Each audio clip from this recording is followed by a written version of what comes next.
The following news footage is brought to you by Lawrence Family Motors, 2065 Hillsborough Boulevard, Manchester. Hi, this is Samantha Waters, reporting for Coffee County Broadcasting Incorporated. I am at the Tullahoma South Jackson Civic Center for their Sesquicentennial Civil War Commemoration event. There's going to be a lot of things happening today, including reenactments and much more. Come on, let's go check it out.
Now let's go talk to Dr. Michael Bradley, a committee chair member for today's Sesquicentennial Civil War Commemoration event.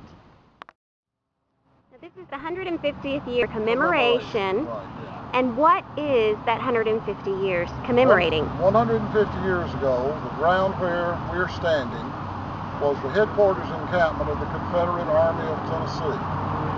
For the last 6 days, the armies, the U.S. Army of the Cumberland and the Confederate Army of Tennessee, had been maneuvering and clashing with each other, starting at Hoover's Gap, we call that today up on I-24, then Shelbyville and Liberty Gap at Bell Buckle, and they were focusing in on Tullahoma. The two armies had almost 80,000 men lined up along the banks of Crumpton's Creek, which today, of course, is the city limits between us and Manchester.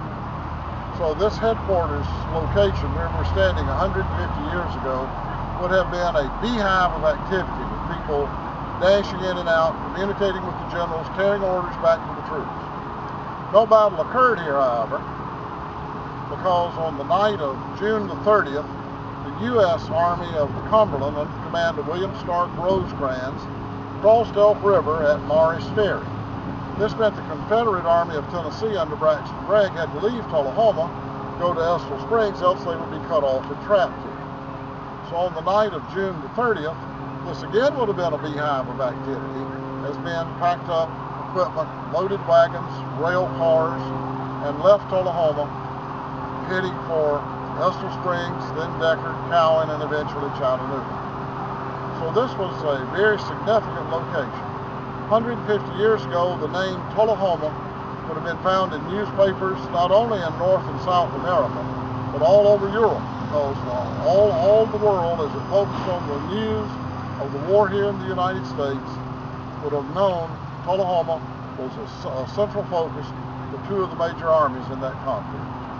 And what should people take away from today's event? Whether they were able to attend or not, what do you want them to remember?